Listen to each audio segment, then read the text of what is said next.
ಬಂಧುಗಳೇ, ನವರಾತ್ರಿ ಹಬ್ಬದ ಈ ಶುಭ ಸಂದರ್ಭದಲ್ಲಿ ಪ್ರತಿಯೊಂದು ದೇವಸ್ಥಾನಗಳಲ್ಲಿಯೂ ಸಹ 9 ದಿನಗಳ ಕಾಲ ವಿಶೇಷ ಪೂಜೆಗಳು ನಡೆಯುತ್ತಿವೆ.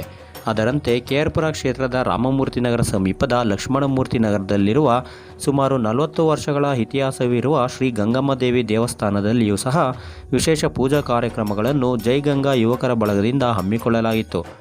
ವಿಶೇಷ ಕಾರ್ಯಕ್ರಮದಲ್ಲಿ ಗ್ರಾಮದಲ್ಲಿನ 106 ಜನ ಭಕ್ತಾದಿಗಳು ಪಾಲ್ಗೊಂಡಿದ್ದರು. ಎಲ್ಲ ಭಕ್ತಾದಿಗಳಿಗೆ ಅನ್ನದಾಸೋಹದ ವ್ಯವಸ್ಥೆಯನ್ನು ಸಹ ಮಾಡಲಾಗಿತ್ತು. ಇನ್ನು ಇದೇ ಸಂದರ್ಭದಲ್ಲಿ ಸ್ಥಳೀಯ ಶಾಸಕ ಭೈರತಿ ಬಸವರಾಜ್ ಪೂಜೆಯಲ್ಲಿ ಪಾಲ್ಗೊಂಡು ಗಂಗಮ್ಮ ತಾಯಿ ದೇವಿಯ ದರ್ಶನ ಪಡೆದರು. ಈ ಸಂದರ್ಭದಲ್ಲಿ ಲಕ್ಷ್ಮಣಮೂರ್ತಿ ನಗರದ ಗ್ರಾಮಸ್ಥರು ಹಾಜರಿದ್ದರು.